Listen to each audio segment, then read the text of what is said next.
오늘 우리 말씀 제목이 평안 위에 든든히 서가는 교회입니다. 교회뿐 아니라 평안 위에 든든히 서가는 가정이 되기를 예수 그리스도의 이름으로 축원합니다. 평안 위에 든든히 서가는 여러분의 일터와 여러분의 직장이 되기를 예수 그리스도의 이름으로 축원합니다. 이게 피스가 있어야 돼요. 여러분, 빚보증을 썼다가 아주 곤란한 일을 당하거나 또 집을 잃어버리고 길바닥에 나앉는 어려운 경험을 하신 분 없죠? 한국에서 그런 이야기는 많이 들으셨죠? 한국에서는 흔한 일입니다. 근데 주로 빚보증 서달라는 분들이 모르는 사람이 아니에요. 친한 친구, 아주 중마고우나 형제, 자매, 혈육. 근데 빚보증 아주 딱한 경우에 빚보증을 서달라고 하는 경우도 있지만 어떤 경우는 또 이게 좋은 투자인데 네가 좀 같이 좀 우리가 보증 서서 같이 좀 융자를 받자 이렇게 솔깃하게 유혹을 하는 경우도 많습니다. 요즘은 한국에 그런 경우가 더 많다 그래요. 옛날에는 집을 사기 위해서 보증을 서달라고 차마 거절하기가 힘든 경우가 많습니다. 저도 뭐 개인적으로 그런 경험이 있는데 그건 뭐 밝히기가 좀 그렇고 한국에서요. 여러분, 이 보증을 선다는 것은 뭘 말합니까? 당신 대신에 내가 마지막 골키퍼가 되겠다는 거예요. 너는 저기서 요즘 축구 필드에서 뛰어. 내가 골키퍼가 될게.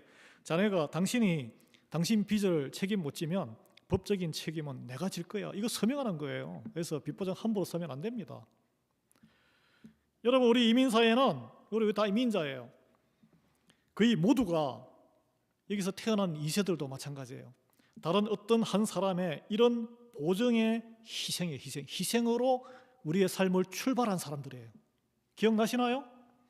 처음 차를 구입할 때, 은행 계좌를 처음 열었을 때, 또는 아파트 렌트할 때 크레딧이 있어야지. 누군가의 크레딧으로 친척이나 친구나 부모님이나 코사인으로 시작을 하셨을 거예요. 맞으시죠? 아멘이 없으시네. 왜냐하면 내가 쌓은 크레딧이 없기 때문에 그래요.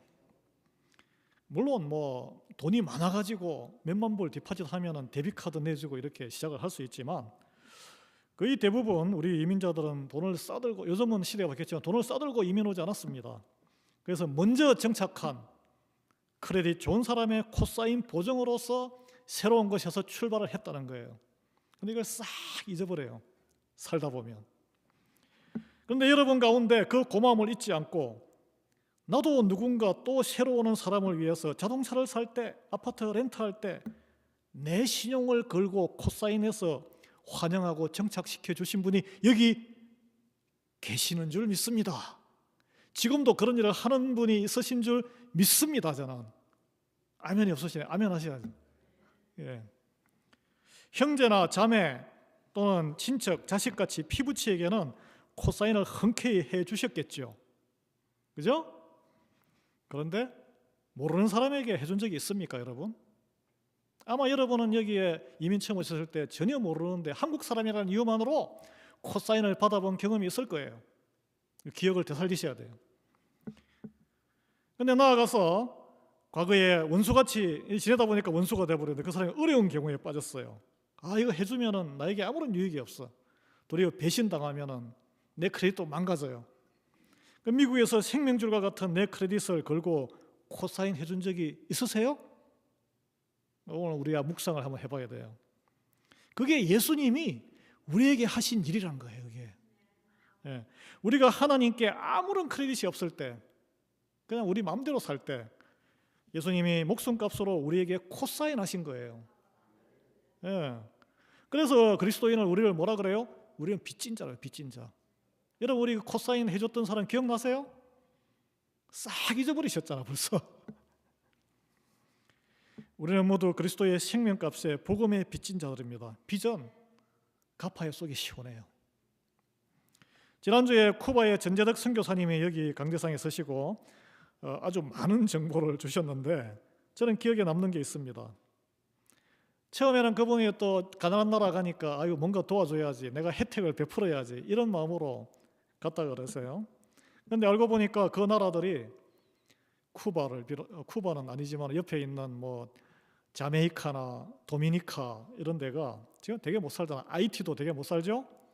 6.25 전쟁 때 폐허가 됐을 때 그 못 사는, 지금은 못 살지만 그 당시에는 우리나라보다 잘 살았죠. 그 당시 돈으로 수십만 달러의 돈을 걷어서 한국의 어려운 상황을 도왔다는 거예요.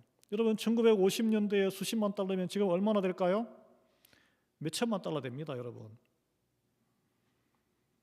그래서 선교사님이 그때 깨달았대요. 나는 도구로 온 게 아니라 하나님이 나를 통해서 그 빚을 갚기 위해서 보내신 거구나. 예. 그때부터 선교지에 가면은 사람들이 빼먹으려고, 목사도 마찬가지예요. 가면은 아니 지원비가 오니까 이 환율차 크니까 어떻게든 도움을 받으려고, 살기 힘들다 보니까 사기에 능하잖아 그분들이. 그러니까 선교사님이 막 뭐 도와줘도 금방 배신당하고 하니까 마음이 상하고 그러는데, 이 사실을 알고 나서는 50년, 70년 전에 그들이 한국을 그렇게 도왔구나 알고는 내가 도와주러 온 게 아니라 빚을 갚기 위해서 하나님이 보내셨구나. 그래서 나는 그러니까 덩쳐먹혀도 마음이 전혀 힘들지 않았다. 그때부터 다 뜯어먹어라. 그런 마음으로 지금 선교를 한대요. 이거 굉장히 은혜롭더라고 이게. 그래서 어차피 그 모양이 어땠든지 간에 현지에 흘러 들어온 돈이 다 도움으로 들어가게 돼 있다는 거예요.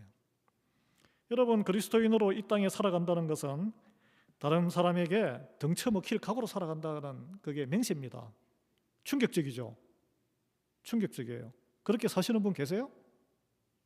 안 그렇잖아요. 뭘 하나 팔아도 조금 더 이윤이 많이 남는 선택을 하시잖아요. 뭐 비즈니스니까. 손해볼 각오를 하고 살아가는 길을 따라가는 것이, 이게 세상적으로는 별로 달가롭지도 은혜롭지도 않은 길이에요. 이게 세상적으로는 바보 같은 실패의 길이에요. 하나님 보시기에는 그것이 바로 성공의 길이에요. 예수님이 걸어가신 길이기 때문에요. 등가 교환의 법칙이 있습니다. 내가 손해를 봐야 다른 사람이 이익을 봐요. 세상에서는 그래요. 이 짧은 이 땅의 삶이 끝이 아니라는 것을 믿기 때문에 이 땅에서 손해를 보고 영원한 생명의 시간에서 하나님의 상급을 나는 더 챙기겠다는 거예요. 오늘 본문은 우리가 그렇게 갈망하는 교회, 지금 여기 앞자리가 오늘은 좀 많이 오셨네요. 평상시보다. 새해가 들어서 이제 New Year Resolution 하셔서 오신 것 같은데, 꾸준히 지속되기를 예수 그리스도의 이름으로 축원합니다. 이제 해마다 우리가 노회를 통해서 보고를 해야 되기 때문에 한 해의 결산이 나와요. 한 해 한 분 한 분이 얼마나 출석을 했느냐, 연령별로 쫙 통계가 나오고 한 분 한 분이 얼마나 헌금을 했느냐, 이 연령별로 통계가 쫙 나옵니다. 매년 이렇게 결산이 나와요. 예수님께서 우리 인생의 결산을 이렇게 하실 겁니다. 우리 인생은 탁 끝나면.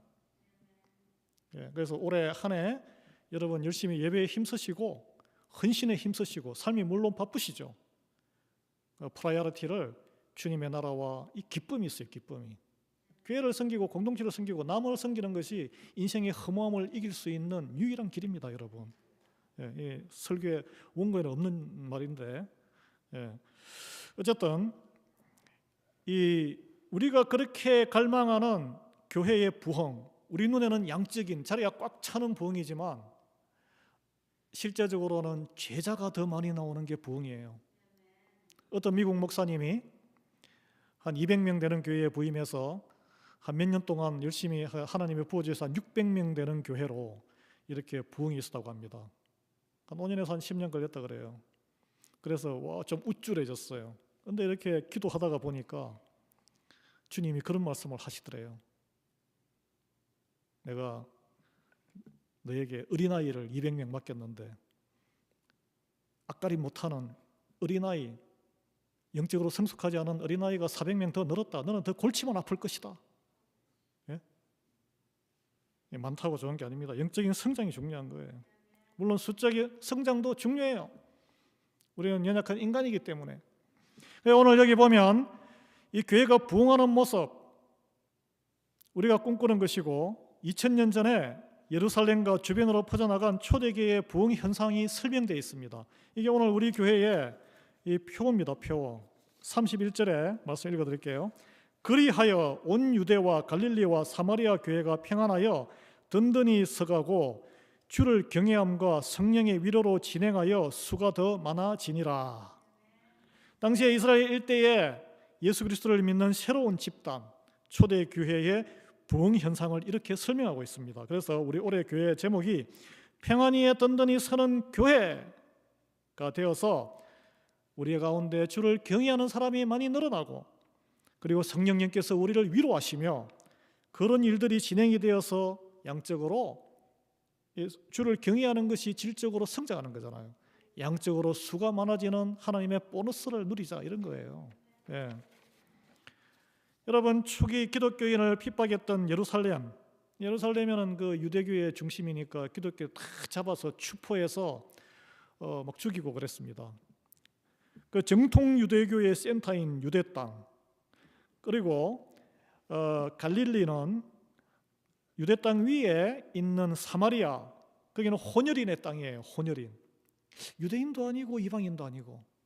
그 다음에 더 북쪽에 있는 예수님이 성장하시고 사역을 하셨던 갈릴리 땅, 그 세 개의 서로 다른 성격이 다른 그런 이스라엘의 그 땅이 곳곳에 교회가 흥왕되었다. 이 세 지역을 함께 구분해서 함께 교회가 평안했다라고 이야기하는 것은 서로 세상적으로는 다른데 서로 질시하고 미워하는 지역 주민들이 그런 그 지역 갈등을 넘어서 교회 안에서 평안했다는 거예요.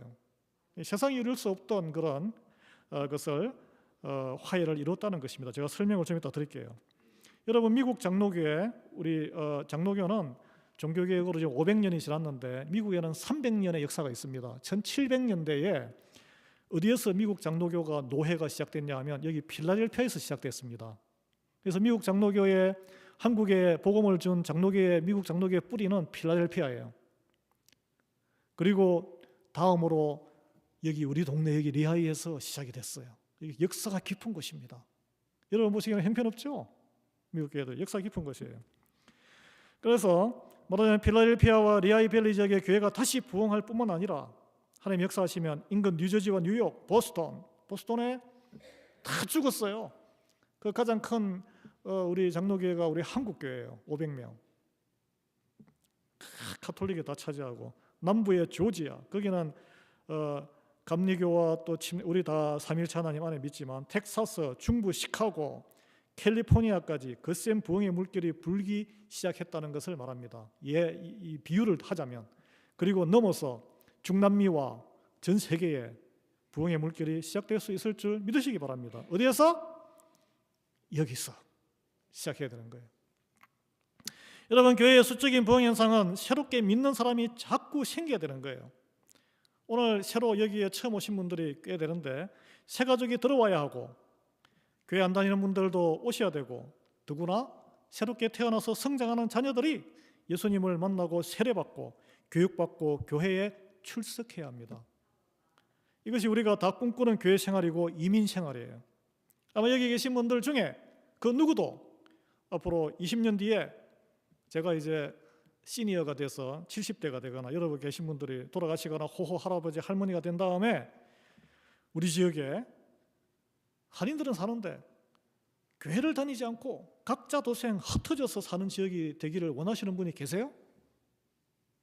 이 건물이 앞에 무슬림에게 팔아 넘겨지거나 텅 비어가지고 그런 걸 원하는 사람은 아무도 없어요. 그렇잖아요. 영어권 자녀 손자녀들이 다 세상적으로 먹고 살만한 직업, 여러분 열심히 투자하시고 기도하시고 하셨어요. 다 먹고 살만한 직업을 가지고 계시고 사업체를 거느리고 있고 정착해서 살면서, 근데 그냥 릴렉스하게 살아요. 흩어져서 공동체가 없어요. 그냥 미국의 사람들 안에, 미국 사람이 아니에요. 우리는 미국 사람이라 하면 미국의 주류를 말합니다. 개밥의 도토리예요. 개밥의 도토리가 되어서 살아가는 거예요. 띄엄띄엄 존재감 없이 살다가 그 안에 또 능력 발휘 못하면은 완전히 루저 마음에 젖어가지고 막 아무도 테이크케어 안 하고, 그런 인생이 되기를 바라는 사람은 아무도 없다는 거예요. 그래서 우리가 어떻게 이 수가 더 많아지고 또 질적으로 영적 부흥의 역사를 우리 가운데 하나님이 역사하시는 것을 우리가 봐야 되는 거예요. 더 늦기 전에. 그런 그 소명과 기도에 그런 응답을 하나님께서 주셨습니다. 저는 함께 여러분이 올 한 해 그 스타트를 하기를 바라요.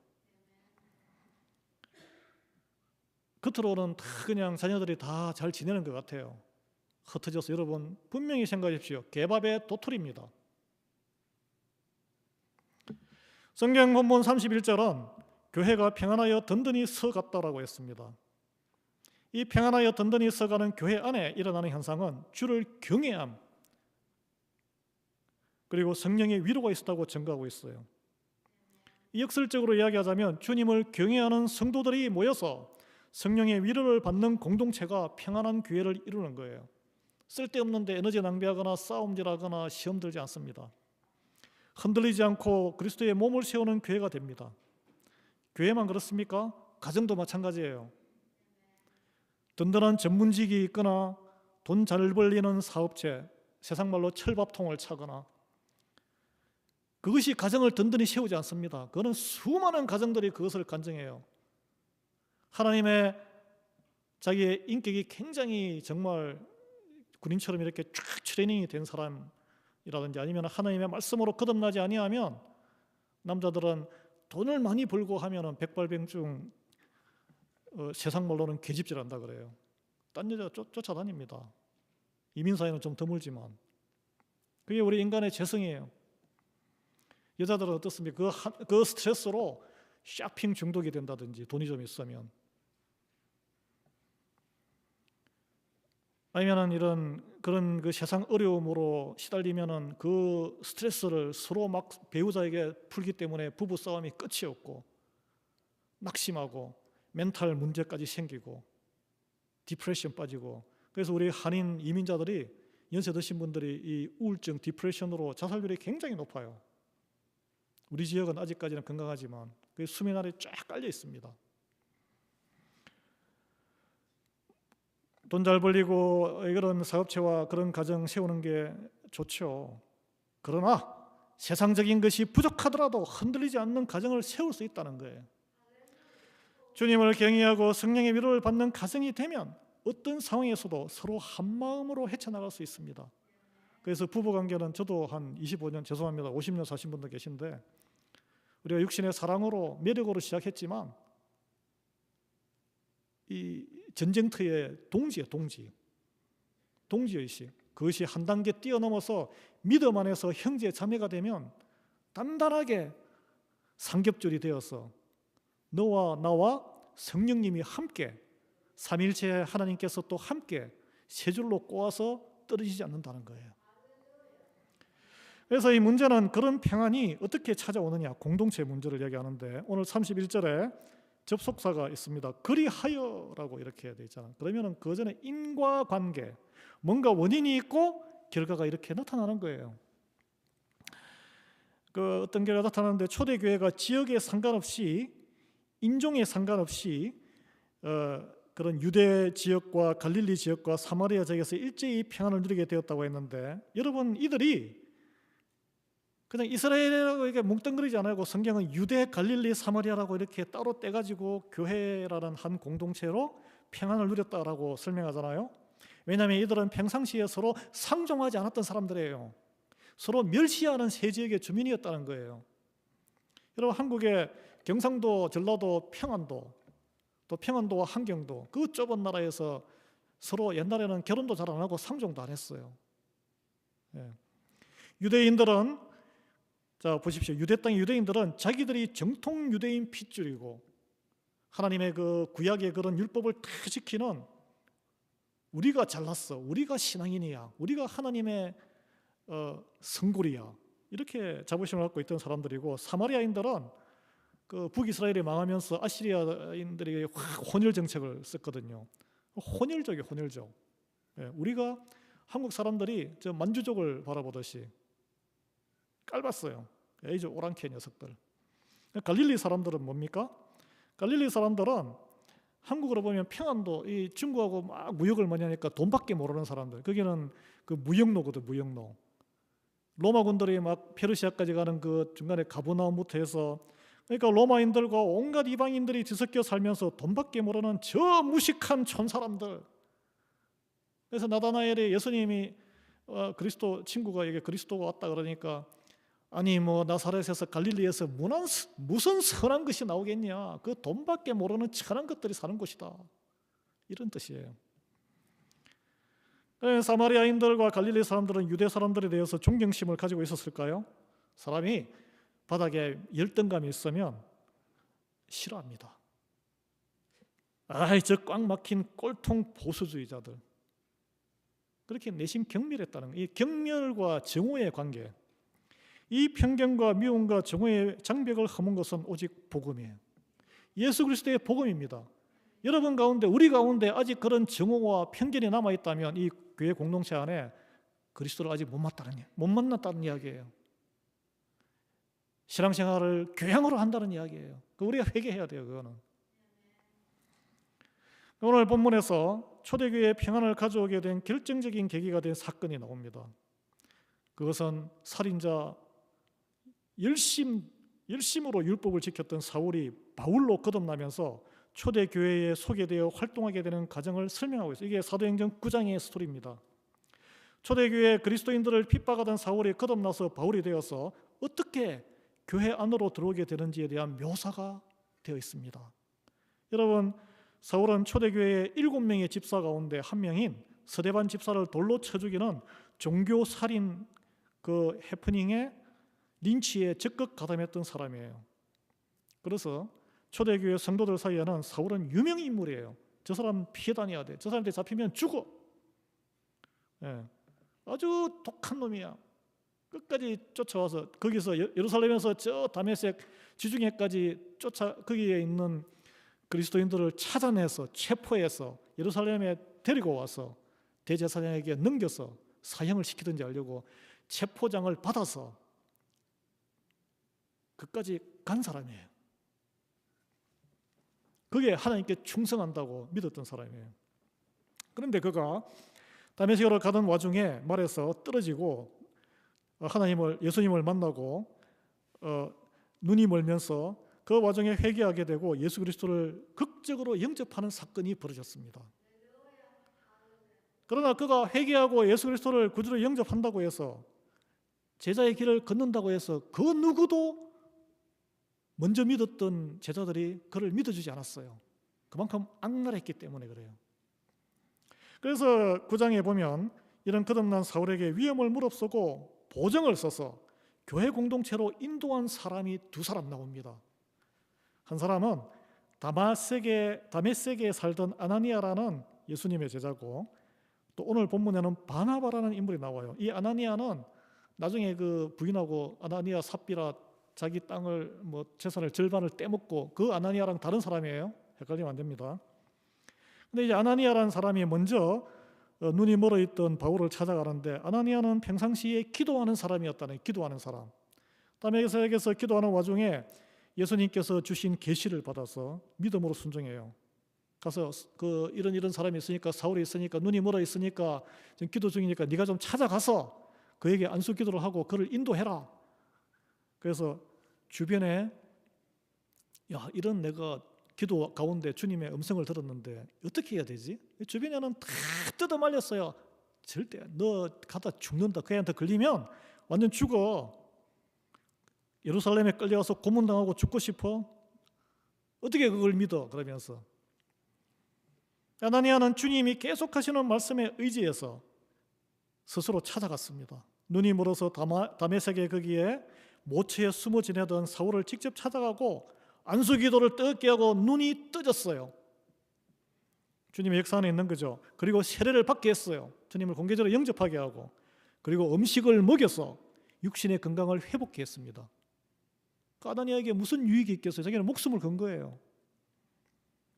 하나님께서는 이런 기도하는 사람을 통해 교회 부흥의 물꼬를 여시는 분이에요. 기도를 쉬지 말고 기도하라고 이렇게 사도 바울이 우리에게 하나님의 뜻이라고 말씀했는데, 여러분 가정에서도 매일 기도하십시오. 기도를 어떻게? 제일 좋은 기도는 말씀을 기반으로 기도하는 거예요.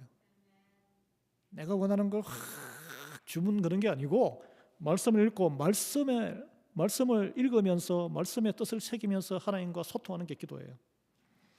여러분, 건강을 회복한 사울이 즉시 놀라운 것은 뜨끈뜨끈한 지금 뜨끈뜨끈할 때, 막 믿었을 때 막 성령 충만해서 전도를 많이 해요. 예수가 그리스도임을 전파하는 전도와 설교를 시작해서 많은 사람을 놀라게 했습니다.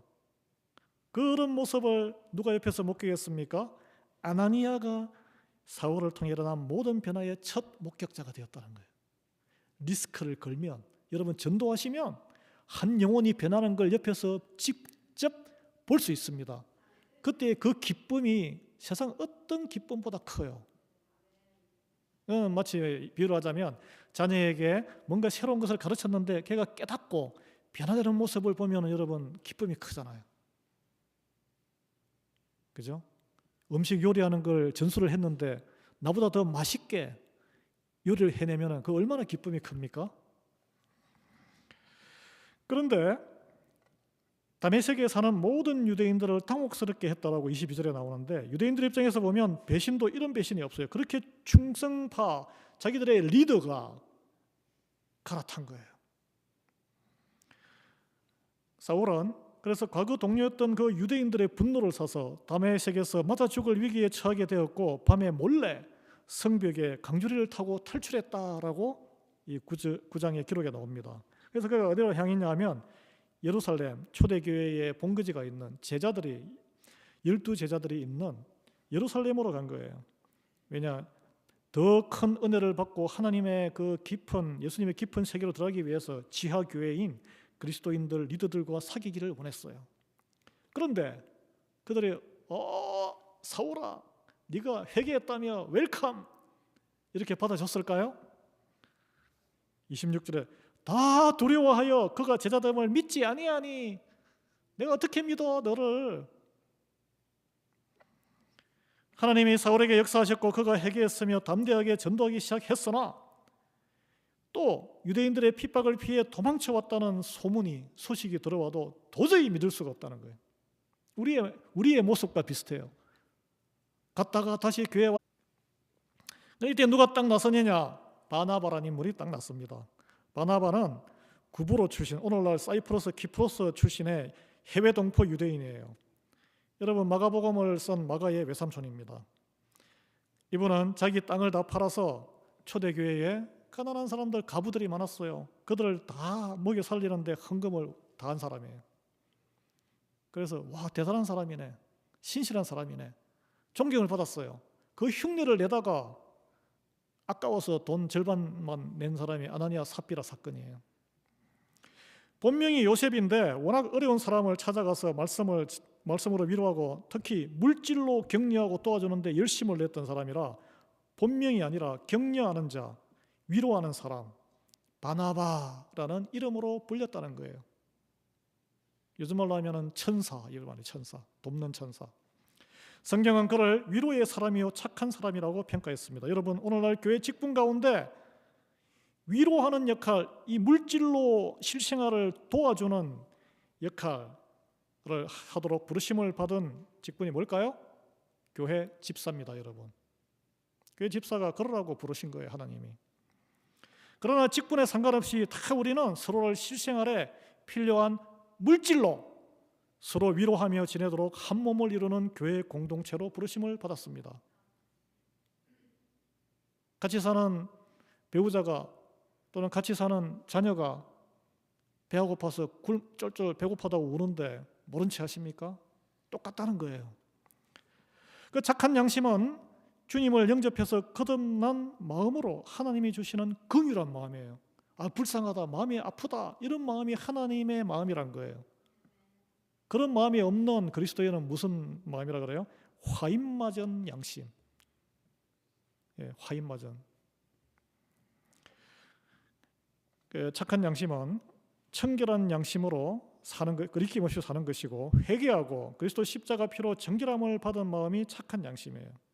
그 착한 양심은 마음에 선을 쌓는 것이고 선을 행동으로 옮김으로써 완성됩니다.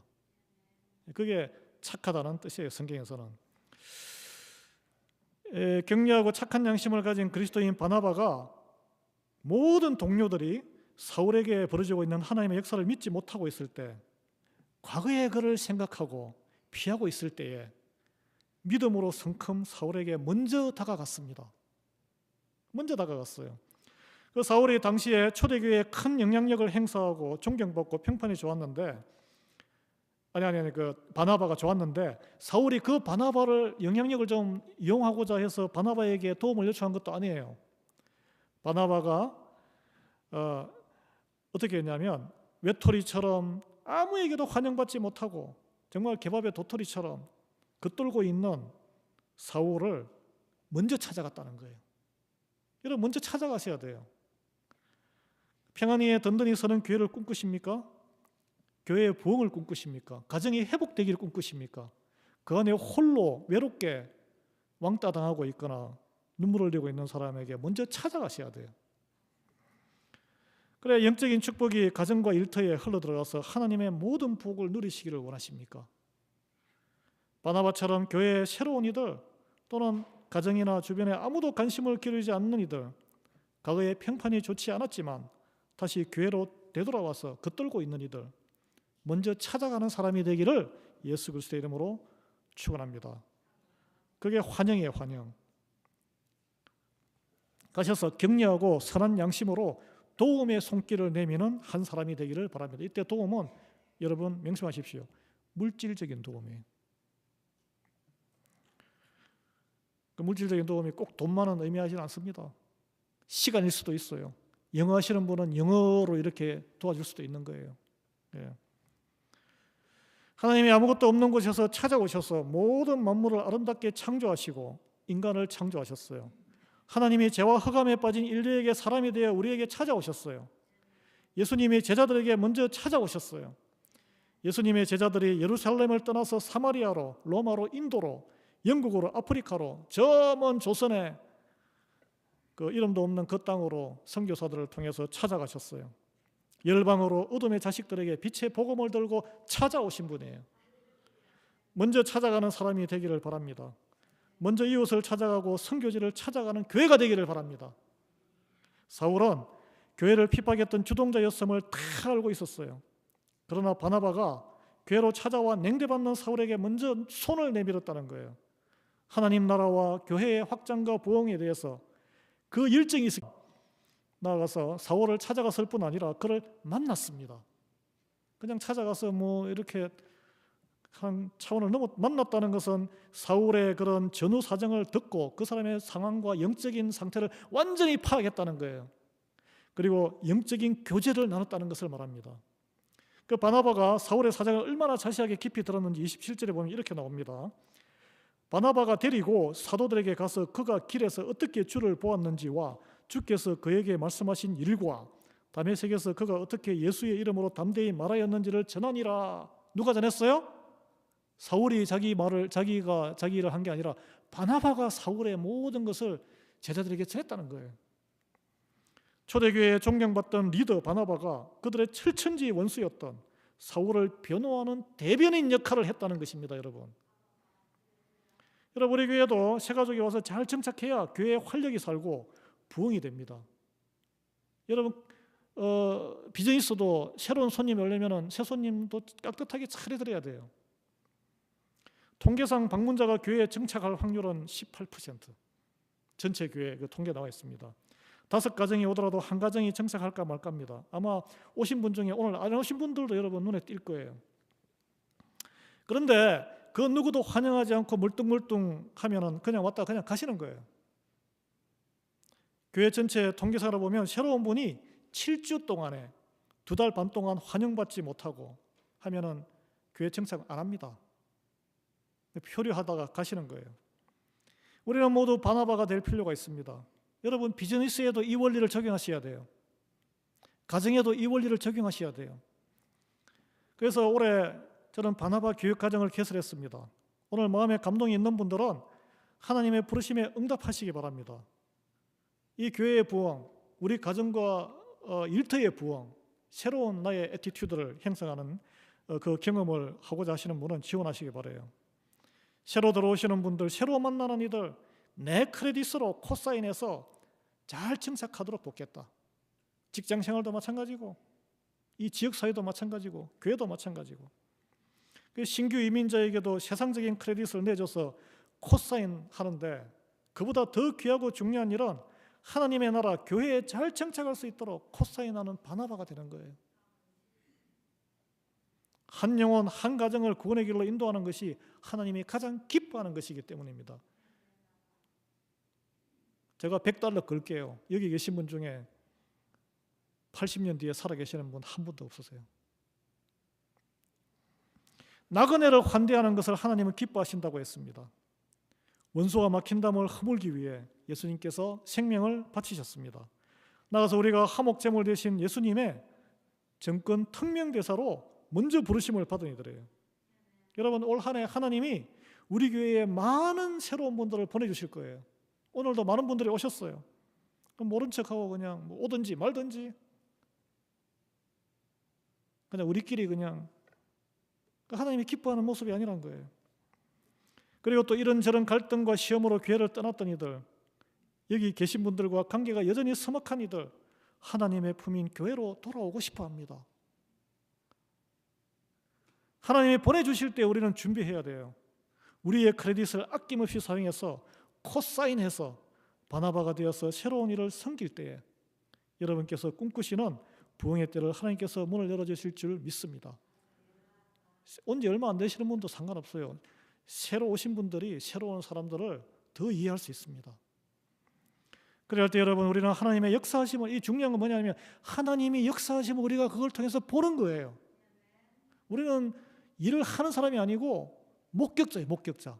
하나님의 역사를 경험을 해야 돼요. 그러면서 하나님의 살아계심을 우리가 깨닫게 되는 거예요. 그러면서 믿음이 성장하게 됩니다. 그래서 이 어려운 가운데 하나님을 경외하는 마음이 더 커지게 되고, 그 가운데 성령님이 위로하심을 경험하고 가정이 영적으로 부흥해서 하나님이 기뻐하시는 명문의 가정, 믿음의 명문의 가정, 그리고 교회가 영적으로 부흥하고 수적으로도 부흥하는 것을 여러분 이 시대에 우리 살아서 한번 경험하기를 간절히 소망합니다. 다 같이 우리 구삼창으로 말씀을 마칩니다. 바나바가 됩시다. 바나바가 됩시다. 바나바가 됩시다.